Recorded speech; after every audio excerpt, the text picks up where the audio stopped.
Hello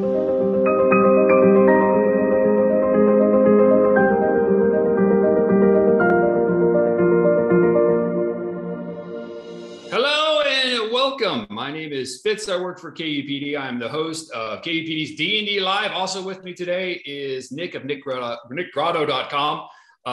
Dude, we're here to talk about not only the Bookman's Game Tavern, which is coming up on January, February, March, April 2nd.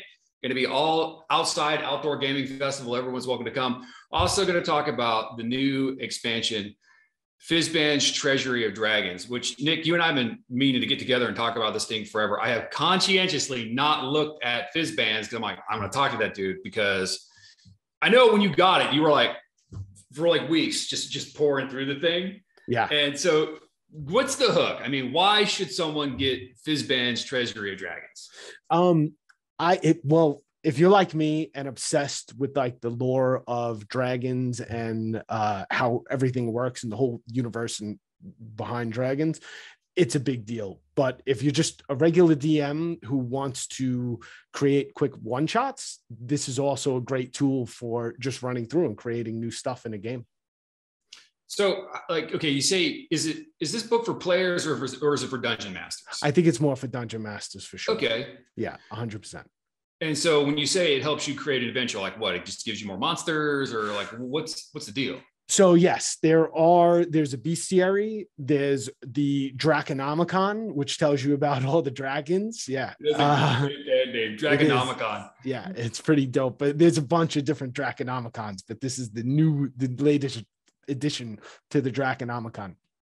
So there's also a bestiary with a bunch of new monsters, but more importantly, there's a lot of roll tables that DMs can use to like make an adventure on the fly. So it's like a loot table. Well, like a loot table, but more like the motivations and the area of the dragon. I'll just show you. Give me a second. We can go for our characters. I had it open already. So we go here and say you want to make an adventure, but you don't know anything other than that you want your players to fight a black dragon, right? Okay. You have no idea what you want to play. So you would find the black dragon in Fizban's. Unfortunately, there's no stat block, so you're still going to need your monster manual for the typical dragons. But right off the bat, it allows you to create a personality for monster manual black dragon. Yeah. So you would just roll on a series of tables to kind of, it doesn't build the adventure for you, but it prompts your imagination and inspires you to build the adventure yourself. So I would just start saying, what is the hook for the adventure? So they have Black Dragon adventure hooks. So do you want to go ahead and roll on the D8 table? If you go over 8, we'll just go back around. Whoa. Okay, cool. So yeah, okay. I went ahead to the Black Dragon adventure hook table. So this is a little bit further down the list, but we're building an adventure. What's that? I got a 3. Rival realms are secretly being driven to war by the machinations of a black dragon who hopes to revel in the resulting carnage. So you get. So this seems like, if you're a fan of samurai movies, this seems like Yojimbo. So your characters are hired by one faction to find out why this other faction has suddenly been attacking them when previously they did business well together. And through the course of the adventure, your party finds out that it was a black dragon that's putting these two parties pitting these two parties against each other. That's scroll down a little bit. Yep. So these are connected creatures. 1d6. All right. Okay. So we've got people are fighting it out, and then I got a 2. So that's on the wormling. So we'll say dragons are pretty really deal in big things. So we'll say that this is a wormling, and it's just starting to get powerful. So it's putting these two rival gangs against each other. So let's see. You rolled a 3. The recent appearance of a black dragon wormling has altered the local ecosystem, allowing various types of blights to spread prodigiously and upset nature's balance. So the rival gang, that's what the dragon has hold over them. Yes. So when your party starts to investigate, when I say they, I usually mean the party. When your party starts to investigate the what's going on with the rival gang, you would find out that this black dragon has been moving closer and closer to their environment and saying that he needs gold to stay away from them. And the only way that they could get gold is by taking from the other party. So now your party is fighting the black dragon to solve the problem, if that's their choice. Really, they could just wipe out the other gang if they want to be a bunch of murder hobos and never party with it, and never fight a dragon. Yep.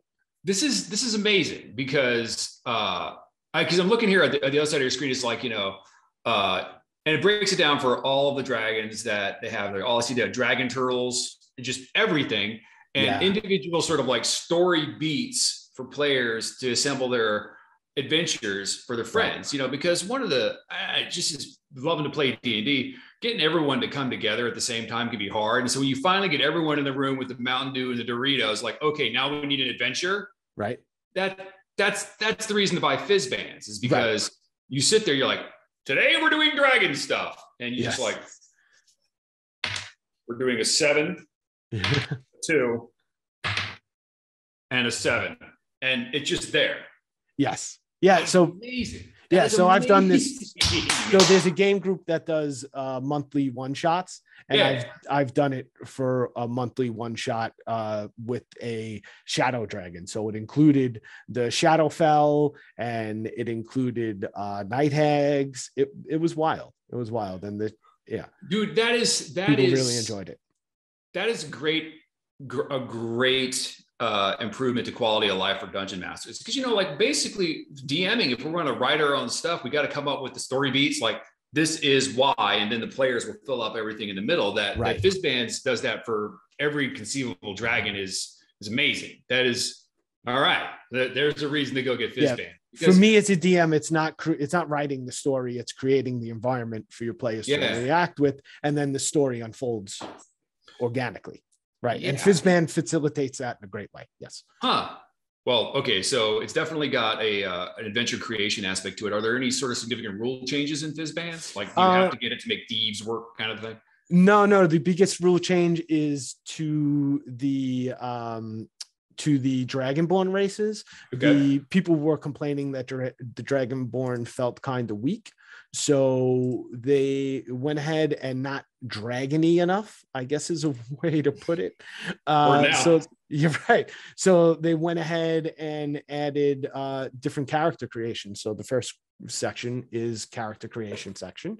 And you could see that if you wanted to make a new chromatic dragon, it tells you their new traits. I'm not going to do a side by side view, but there are significant changes in how the dragons work here. Yep. Interesting. I always feel like the racials in D&D have been good. It's interesting that they're focusing in so tightly on this. I always think back to like the original like OG Dungeons and Dragons that came out in the 70s. I think one of the most significant racial changes was that elves had no souls and therefore could not be resurrected. Like, oh no! Yeah, that was like there was like if your elf was like ye old Jesus and it's dead, they didn't have souls. Yeah, they're really changing the tone of Dungeons and Dragons nowadays, because now even like you could play as like a kobold or a bugbear, which are historically like evil characters, right? And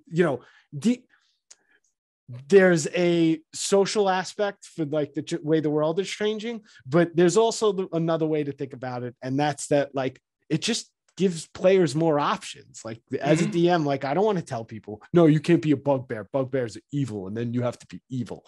It's like, no, what if I want to be a friendly bugbear? Then go ahead, be a friendly bugbear. You know what I mean? So that's the same thing. I'm pretty sure elves have souls now, so they can be. They did. There was a rule change. I mean, there was a rule change. Like, no.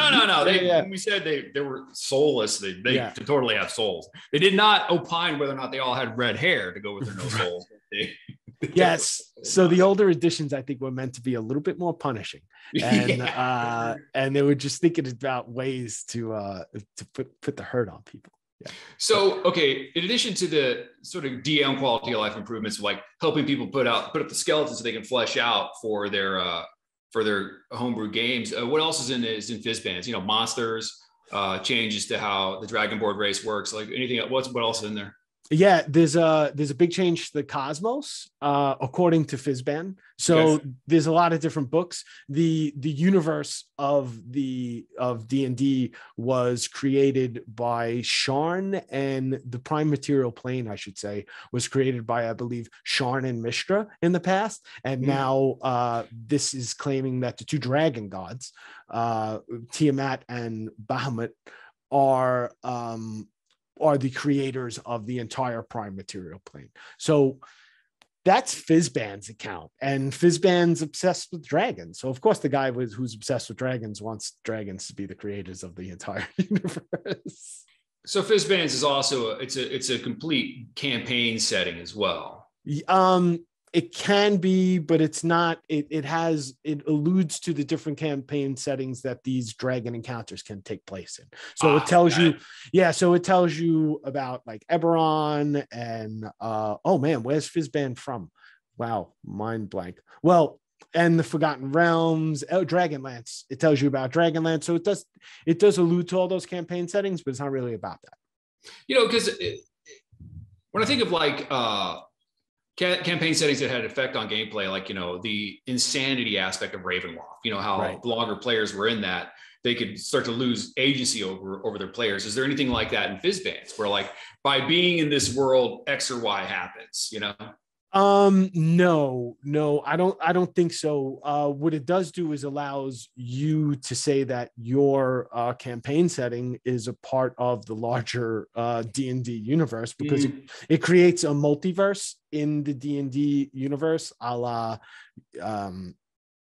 Stephen Marvel King. Movies. Yeah, Marvel movies. My brain goes to Stephen King. Marvel movies and Stephen King. And right. So basically everybody's campaign becomes a part of canon, which is fun. Nice. That is fun. Yeah. Cool. All right. So I guess I'm sold. I didn't know what Fizban's was before. Now I'm like, oh, it's a way for DMs to quickly and efficiently flesh out the beats for one shots or limited term campaigns, and a whole bunch or just come up with different types of various dragon personalities, and it just lets you like think differently about like dragons more as like as a person. You know what I mean? Not a human being, but like more of as like a personality, rather than a red dragon looks like a red dragon. If you've seen one dragon, you've seen all red dragons. Some red dragons are fat. Some red dragons are skinny. Some like to wear jewelry. Some just eat people and don't want to be bothered. And some want to have power. You know what I mean? Things like that. It's so interesting, you know, because, you know, there's a million different ways to play D&D. And so if someone was wanting to get more into deeper role play, it seems like this might be a gateway in, you know, kind of D&D that I play a lot of is like this sort of sports bar D&D. Like, you know, I play with people who, you know, I want to be part of KUPD's D&D live. And I'm like, okay, I want to bang through a fulfilling adventure. Right.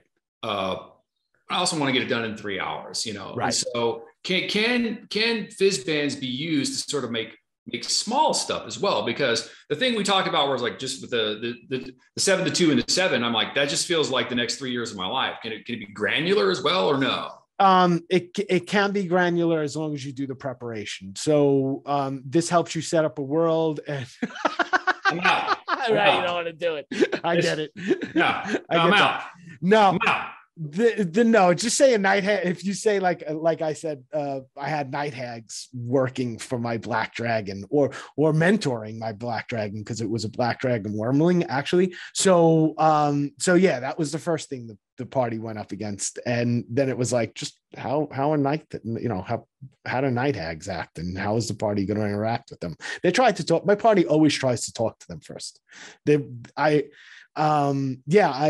party, my party is younger D&D players, and they definitely have that more critical role Matt Mercer mentality, where like we're making stories together, which I love. Oh, right. Yeah, totally. Yeah. And I play with my brother-in-law in the same campaign, and he very much just wants to hit monsters with swords. Right. So, yeah, he wants to he's like, you're killing me. And I'm like, yeah, man, we'll get there. Just we're going to have to talk to this night hag for a few more minutes before we kill it. Yeah, totally. I mean, there really is sort of the friction in the two ways to play D&D is like, there's the stat block guys like, okay, here we go. Got my lucky dice. I've got 17 sets of them. I'm ready to go. Versus people are like, they want to do critical role. They want to do, all of that kind of stuff. And it's just the challenging I think of it as like interactive storytelling. Right. I mean, because we all come together to play D&Ds because we want to spend time with our friends. You know, we want to spend time with our friends. That's really interesting for Fizban. When we're sort of going back and forth, getting ready to talk about Fizbans in the game tavern, you sent over a bunch of stuff like changes to the Cosmos, like Fizz, Tash, and Morty, Van Ards, and I'm like, those people are. I mean, do you have to know? Because I seriously had to Google. I'm like, who the hell is he talking about? Right. Do you have to know Dragonlance backwards and forwards to get anything out of this book, or yes or no? No, absolutely not. So Okay, what I was talking about in my email was that there's the Fizban's Treasury of Dragons, Tasha's Cauldron of Everything, Xanathar's Guide to Everything, and Van Richten's Guide to Ravenloft, and each of them have their own account of the lore in the D&D universe, and they're separate from each other. They don't cross over, right? But they do cross over older stuff. So what I was saying is, the way I think about it is that the books you're reading are an account from that person. Got it. You know what I'm saying? So you don't have to take it to heart. My dog's There's only one bit of lore that I need. Right. I recently started getting into the older versions, because I didn't start playing D&D until 5th edition. I recently started buying stuff at Bookman's using my trade credit to get older books. And man, they really, it was a small team back in the TSR days, and they really just put so much love into, like, you could just feel it. Like this, I bought the city system at Bookman's, and it comes with 7 full-size maps that are close-in images of Waterdeep. Yeah, and it's just like every building in Waterdeep you could find, and your guys could like walk the street. Your players can walk the streets of Waterdeep. It's dope. So here's the thing about the Waterdeep stuff. Yeah. I was impressed by it from a technical standpoint. Like, wow, they really drew all the maps. Also, I felt like I didn't want to step into someone else's world. If that makes sense, you know? Yeah. I felt, and I still do to this day. I feel like I have to create these bespoke adventures for my players, and that's the thing that seems super rad about Fizbans, because I kind of have an idea of what I want to have happen, but sometimes the specific beats, like that, coming up with those things, right? Like, this is the logical progression of a story. Like, here's the story wheel, right? That Fizbans helps you do that with dragons, I think is great, because that's the challenge. Like those really in-depth modules, or even Princes of the Apocalypse. I mean, as a player, they were fun to run, but as a dungeon master, I feel like I was singing someone else's songs, you know? 100%. Yes. And in this, they are, because it's campaign neutral. Yeah. It's just whatever your party's doing, this is the lair they ran into. If they're in the Dragonlance campaign setting in Faerun, you can see my dogs. Yeah, so that's just great about Fizbans, you know. And I always, like, for the context of Zoom and all this kind of stuff, we're going to D&D Beyond, which is a great tool, but no matter what it is, I feel like I get more out of having the books. Like, the D&D Beyond is a great tool to have when you're running the game. Right. There's nothing quite like sort of stepping into the book and physically holding it and being like, flip, to sort of pull my mind into the world building stuff that they're doing. Like I'll have a drop down chart when I'm playing, but when I'm thinking about it, it's just nothing quite like holding the books. It's freeing and inspirational, I think. And I'll give an example. I'm running Horde of the Dragon Queen, and spoilers for Horde of the Dragon Queen. There's 3 dragon eggs that the players can find early on.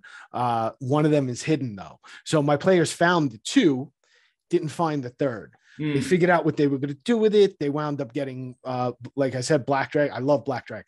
So they might, because they're cruel.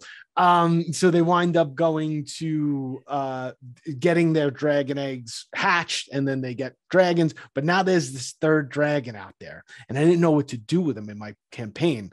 So I was flipping through Fizbans, and I saw there was, and I made a one-shot based on this idea. I saw that there was shadow dragons, and I was like, oh, they put him in the Feywild. They raised him real quick in the Feywild, and now he's a black shadow dragon. So not only is he the cruelest, scariest black dragon, but he also can't even come out in the daytime and just disappears. All you could see is his eyes, even if he's 2 feet away from you at night. It's wild. You know what I'm saying? So it was inspirational more than anything else. There's nothing. Oh, wow. Yeah, dude. I mean, there's nothing quite like flipping through the books. And I mean, it's like, so when we first started, working together, like Bookmans, I'm like, I mean, it's a bookstore that sells, oh my God, they really do sell D&D stuff. Because you started playing with 5e. Yes. I started playing Dungeons and Dragons in 1982 or 3. Oh my God. Yeah. So my D&D story is that it was in El Cajon, California, where all great stories begin. It was in El Cajon, California. And there was a toy store called Playco Toys. And they were a soup to nuts toy store. Like they sold everything from G.I. Joes to Barbies to board games to remote control cars and airplanes. It was a hobby store that had toys. Right. And every imaginable thing that would be applicable, from infants to guys like, I spent $300 on this remote control car I'm building, right? Right. And so I'm bumbling around in the toy store, and I'm in that period in your life where you're getting a little bit too old for G.I. Joes. Right. But I just couldn't bring myself to really care that much about the San Diego Chargers. So I didn't quite know what to do with myself, right? So I'm walking around, and they had a section devoted to board games and those bookshelf games, how it used to be like a game in a box. And then they had this one section, and it was a D&D section, and I had never heard of it. And I went over there, and the first D&D book I picked up was the OG Monster Manual, right? I picked it up, and I opened it up, and I looked at it, and my mind was blown, right? Because I realized that I wasn't the only person in the world who was interested in an idea of fantasy and adventure, and just a lot of stuff that was not par for the course in the 80s. I mean, it's funny, like the villain of Napoleon Dynamite was the hero in the 80s, right? Right. Yeah. And so that I looked down, and I started flipping through this book, and I realized not only am I not the only person who feels this way, but there's there's other people out there who's like this. Right. And so many of them, they have their own book in a game. And in that moment, I felt so much like less alone in the world.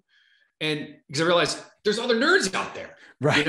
And so the great part about D&D and things like, the Game Tavern is that it's a place for people to come together and sort of like, yo, we're all here because we love playing games with our imagination, we're just like, hey, I like sports. I like this, that, and the other, but coming together with my buddies and be like, hey, let's figure out a way to amuse the bejesus out of each other for the next 3.5 hours. My God, I love that. It's freeing. Much. It's freeing. And as long as you're playing with a good group, with a group of people that enjoys playing the game where everybody's having fun, then you are guaranteed to have fun. So even if one person wants to just do combat all the time, and one person wants to do social interactions a lot, it's funny because you get the characters playing against each other in the way that the players don't want to, and then like, oh, the guy who wanted to do combat is having fun because he's getting to argue with in a free way. You know what I mean? Yeah. Where you're not going to feel a lot of animosity towards each other because my character's mad at you that we're not going to go smash this night hag and you want to talk to them. And it creates interesting situations. I really do love the thing. And that's why I want to get together with as many people as I can and see what as many people as I can come up with different things to think of. So, okay, D&D is a game for people of all ages. You feel like any level of player could get something out of Fizban? I mean, you and I, we've been doing this for a while, but if someone was first coming into this, do they need to really have a lot of experience, a little bit of experience, a little bit of experience, approach? Yeah, a little bit of experience as a DM. You just need to know how to use the roll table. So I had a similar to what you just described. I had a similar experience when I was around 12, where I bought Ravenloft and at a comic book store, and it was just an add-on. So I didn't understand it at all. Right. And it took me another 30 years to come back to D&D, and none of the adults in my life cared to figure this tome out, and none of my friends cared to pretend to be vampires. So graffiti and hip hop, and it was until I turned 40. But yeah, for Fizbans, it's the same type of thing. You need to have some context on how to play the game. This isn't going to teach you how to play the game. No. Yeah, and you can get all the books, and I just always encourage people just to buy the books. D&D Beyond. Yeah, if you don't have the player's handbook, or the basic rules, which are free. If you had the basic rules, and thank God for the internet, and you have those resources, you could get the basic rules for free and use Fizbans and create a dragon campaign if you wanted to. So those two things are enough. That's amazing. I mean, all right. So I guess I'm sold on Fizbans. I'm taking the D&D live show to the Bookman's Game Tavern on the 2nd. I'm really excited for the Game Tavern because, as we were alluding to earlier, the sort of the community aspect of D&D is it just transcends races, ages. It's just, we all come together to share this one thing. I was out in front of my house. I was washing my motorcycle, right? I'm like, gotta get the bugs off. And suddenly this car's like, hey, you taught my kid how to play D&D. Oh, really? And I'm like, cool. What? And so I want to talk to it. It's a mom, and there's a little person in there. I don't know, 12, 13, I don't know. She goes, yeah, we came to Bookman's and you taught her how to play D&D. Now she's doing it with all of her friends. And I'm like, yes, yeah, that's the rewarding part about this. Is like, what we're going to do at the Game Tavern is they're going to be doing D&D is happening, and just the whole thing is going to be just giant, all outside. Is people are going to have a chance to see how the games are played, learn to play, or maybe walk up and go, you know what, I've been exposed to D&D and it's not for me. But the thing that's going to be great about it, it's going to be a positive experience. I think you and I both encountered this. D&D gets a bad rap sometimes because people feel like there's gatekeepers in this. And I can say this is that I don't gatekeep, and no one I know who does this gatekeeps. And so people are like, oh, it's forbidding. Like, dude, I cannot wait to have a chance to just brag on this thing that literally, this is not a lie, nothing has influenced my life more than Dungeons and Dragons. Right. Because when I first opened that monster manual all those years ago, it was my first step into a broader world of where being a nerd and other and interesting kind of stuff suddenly became not something that I had to hide. It was something that I could share with other people. Right. I had to find them. It was before the internet, so it took a couple years. Don't get me wrong. It was not a slow process, a quick process. But now with all these things out there, with the D&D being as popular as it ever been, I'm just excited to teach it to people just coming into it, and guys like you who like picked it up a little bit when they were 12, and they're like, I had no one to play with for decades. Because I've been a media nerd since before 12. So like my obsession with weapons and movies and music is crazy. I love guns and knives and movies and music. not so much TV shows. My wife turned me on to television, but as a kid, like those were my jams right there. And I'm just like smashing all that stuff together. So yeah. To speak to the gatekeeperism, I think that that D&D was like a cult thing, like not like oh yeah, absolutely, but like like a cult film where it was like this is for us, this is our thing, right? Yeah. But Wizards of the Coast, I don't know if you know this, made $950 million in 2021, and there's a Critical Role TV show on Amazon. Yeah. Vox Machina is called, right? Pop. Yeah. This stuff is pop. It's just ask again, as somebody who came up listening to hip hop in the 80s and early 90s and like just feeling like something's yours and then new people come in and change it on you. I get that. Like it hurts, but at the same time, it improves it, man. It just allowing new ideas and new people in and new ways to play and just like everyone, like my Bookman's group that is wrapping up Curse of Strahd is a crazy diverse group of people. That's awesome. Like I just would have never had a reason to interact with as ex-military. And like, I roam in certain social circles that just don't allow me to interact with, not they don't allow me, don't generally let me interact with trans people, gay people, stuff like that. But now like, yeah, it's opened my world, and it hasn't opened my world, but it can be world opening for people. And I think that's amazing. Honestly, it goes beyond the game itself. So this is what I always tell people when I'm trying to explain to them what D&D is. First, I'm like Dungeons and Dragons, and I'm like, say whatever pejorative nerd joke you want to make. Just get it out now. Just say whatever you want to say. Then I'm going to point out to you that those Marvel movies, which are comic book stuff from the 80s, right, are humanity's favorite movies. We all carry around personal computers in our pockets. So get all the lame nerd stuff out of the way, and then realize that this is a chance for you to meet people that you would never have a chance to run into. Right. You would never have a chance to run into. So like people like, I'm gonna make a nerd joke. Brother, I've been hearing that my whole life. And please come do this, because if you do this, you'll either be like, hey, I gave it a shot, I'm out. Or you'll be like, where has this been my whole life? And that's really what it's like. It's like, where has this been my whole life? So it's crazy. If you want to come, if people don't understand how D&D works and think of it as like swords and like knights, like, I will slay the dragon. It can be that. That's awesome. Certainly. I love riding on a horse with a sword, slaying a dragon. I don't know how that's not cool. But if you think that's not cool, that's fine. At the Game Tavern, I'm going to run the one shots I'm going to be running is going to be take place in Death Mesa.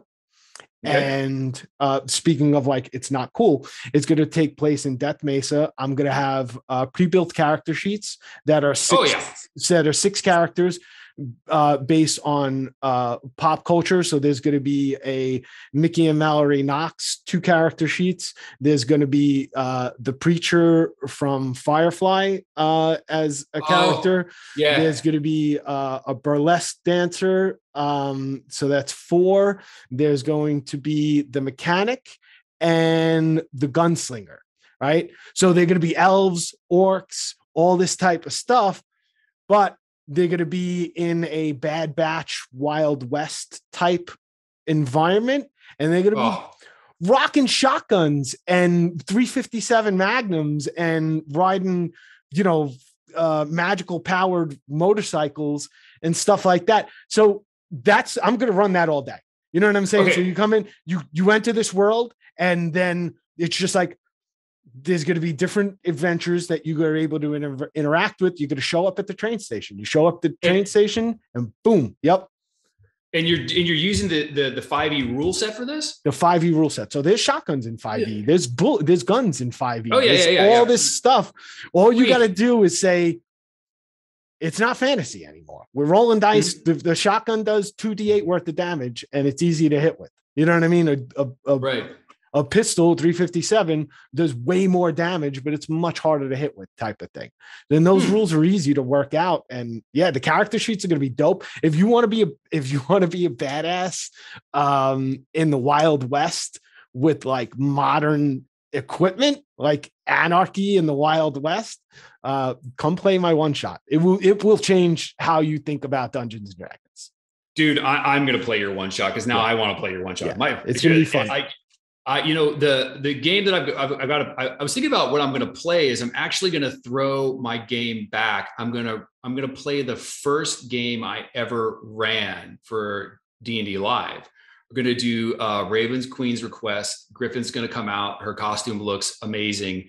And I'm really looking forward to revisiting that adventure because I've now got 3 more years of dungeon mastering experience, and players have taught me a lot on how to give great player experience. And I'm really, really looking forward to it because ultimately all I want to do is share the experience of D&D with a lot of people and tell PG-13 jokes in a parking lot someplace. That's really what I'm looking for. I am going to keep it PG-13. I mentioned some R-rated movies, but I am going to keep it PG-13. Just one F-bomb perception. I promise. Totally. If you guys don't cartoon violence. What Nick is referencing is there's a podcast called The Friendship Onion. Is that what it's called? Oh, I have no idea. Oh my God, dude. The one F-bomb. Okay, so Dominic Monaghan and, oh my gosh, the other actor who played Merry and Pip, they have a podcast where it's called The Friendship Onion, right? Right. And they pointed out that because all of those movies are PG-13, there's one F-bomb per movie, and they were going through places where that F-bomb should have been in each one of those movies. Yeah, that's what you get. They have like, well, whatever. We could talk about the MPAA for another 3 hours. Oh, totally. Right. They have like certain rule sets. So yeah, I'll go by those rules. Yeah. And so the ones they came up with were great. You should check out their podcast because Buckleberry Ferry definitely plays into one of them. Right. Where do you get your? I think there was a movie that they took the F-bomb in the post-credit sequence, which was hilarious. So they didn't. I feel like that might be.